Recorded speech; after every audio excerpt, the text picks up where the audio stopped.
Okay, welcome to the Yoga Teacher Experiment. My name is Ryan Rockwell, where for 30 days I live at an ashram and truly try to heal my life through the power of yoga.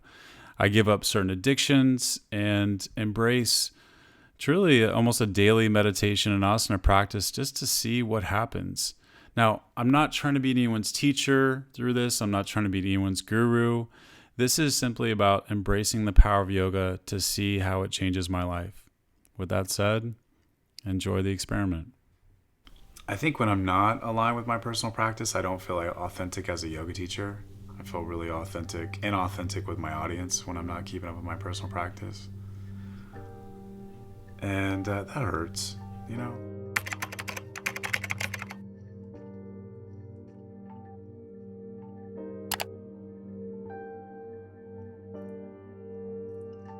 So the first this week has been just a dumpster fire. You know, my head was just out of it. Like literally, like I knew what I needed to do in terms of like I memorized those things on the sheets, what I need to do, what I can't do, and what I can do. And that's about the only thing that my brain could truly process in the last 6 days. It's just been just out of it. So then, you know, really in a beautiful sequence, like this workshop comes in this weekend, which is like, it's a yoga science for breaking habits and addictive behaviors. And it's taught by this Kundalini yoga teacher, Mukta, and she's amazing. I mean, she's just really, really amazing. Like, it just kind of just was at the right time, and I had some, you know, a lot of clarity in the last day and a half going through this workshop. But we're also talking about like marijuana. We're talking about like even food and stuff like that. So while we're talking about it, I'm thinking about it. And it's funny, we were talking about food, like comfort food. And as soon as like we got out of there, I made a beeline for the cafe so I could get some cookies. The workshop, it's nice because, you know, the thing is that like you realize you're not alone. You know, there's like 30 some plus people in this workshop. Even like there was we broke off into groups, and there was one woman that was in my group, and you know, every one of us except for her was like, I have this addiction or I have that addiction, and she was like, I don't really have any addictions, you know. And I'm like, well, why are you here? You know, I didn't say it like that, but I do realize, you know, from everybody has addictions, you know, whether it's negative thinking, whether it's, you know, some compulsive behavior, whether it's being online, having to fill the space with noise so you can't, because you can't be by yourself, shopping, you know, addiction to money, addiction to overworking, overworking out. Like there's so many different things that can fall into this besides just substances. And so I think what is important, you know, for often like when you're in groups is you realize you're not alone, and it takes a little bit of the weight off. Like I'm crazy. I'm like the only one that's dealing with this, and it's therapeutic in that way. Someone said to me, focus on what you can do and not what you can't. And I think I've been focused on the things I can't do. And so it feels like it's been a kind of a takeaway versus this opportunity to really just dive into my personal practice. The body is not designed to do this kind of stuff. It just isn't. And so eventually, you know, you're going to run into health risks, very serious heart attack, stroke, respiratory problems, even severe mental health disorders.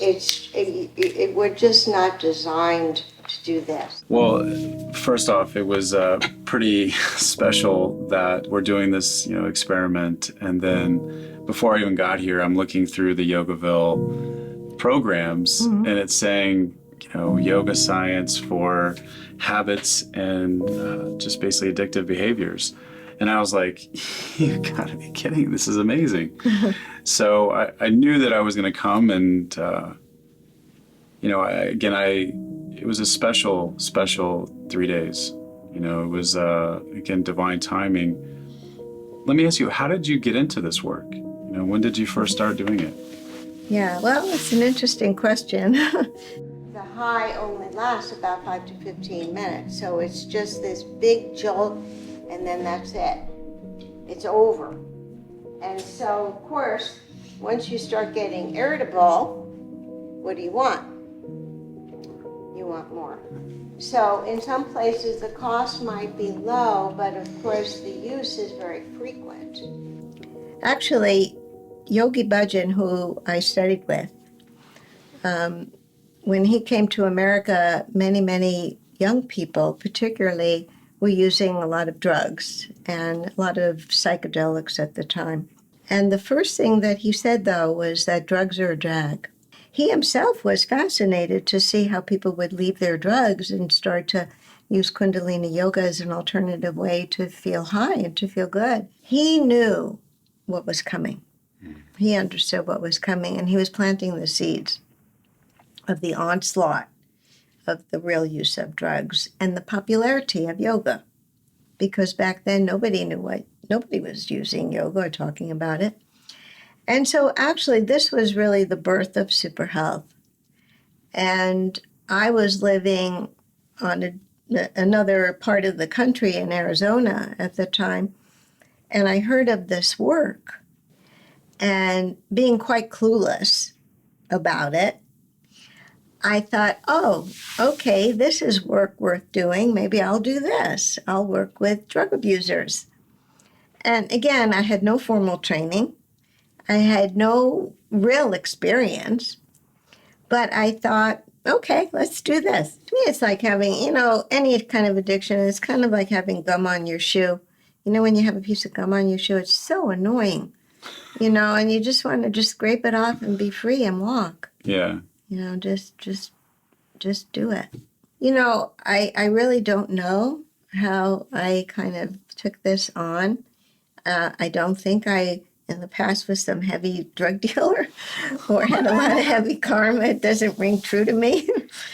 But I don't know. I really don't. And like I said, at that point, when I started, I wasn't professionally trained. I mean, since then, I've had to, get my licenses and degrees. But at the time, I wasn't.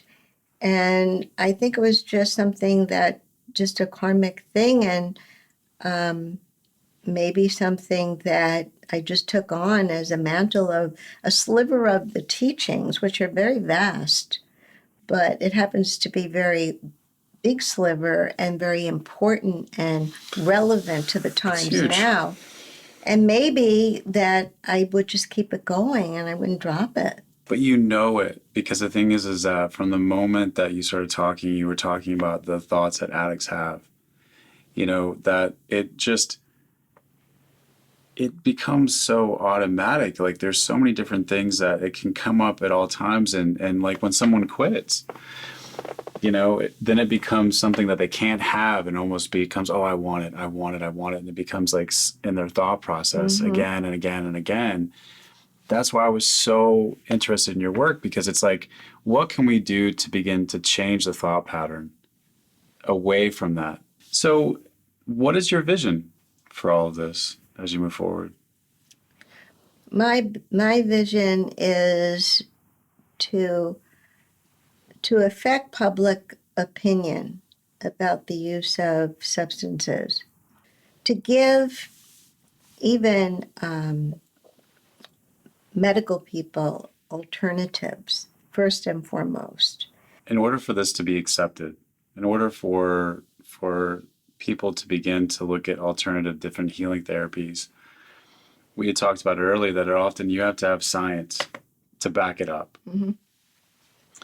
Where do you feel like is that journey with science backing up the yoga, especially on the using yoga for the addictions? Right.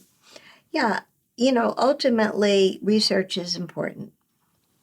And for years, it never happened. However, now it is starting to happen, and many of the Kriyas and meditations have been well documented. And there's a doctor, Satbir Singh Khalsa, out of Harvard, and he is like the forward thinker for yogic research. And the thing like Kirtan Kriya that we talked about today, that's fully researched by the Alzheimer's Foundation for improved memory and as a de-stressor. So, and there are many other Kriyas that are beginning to get fully researched. That's amazing. Through science, yes. In fact, we went to, one of the directives that I got was to go to India. Yogi Bhajan arranged with the Punjab government in India to do a collaborative effort with Superhealth and the Amritsar Mental Health Hospital. We have a research paper published. It's on the Journal of Ethnicity of Substance Abuse. And we even have that available on our website. So things are happening. Slowly things are happening. Certainly the need for it is there. And some very qualified people are taking that on. I just really want to turn people on to the work that you're doing. And again, it's super-health.net. Super-health.net. We also have training available, an 8-day training available for yoga teachers, and others are welcome as well. But particularly yoga teachers are very important because they are on the front line and they see many, many people. And many people are interested and have this quest. Well, thank you again for all the work that you do. It was a pleasure these past 3 days and obviously talking to you today. So thank you again for your time. Thank you. Thank you for inviting me. I appreciate it. On the next episode of the Yoga Teacher Experiment, we introduce you to Bhagavan Bhavani, a 54-year-long ashram love story that you definitely do not want to miss. But as a young person, I decided I wanted whoever my mate was going to be, they would have a spiritual path, be able to dance, and have a good sense of humor. And he had them all. It was great. I told her she should have added rich. Yeah. Ooh, should have thought of that one.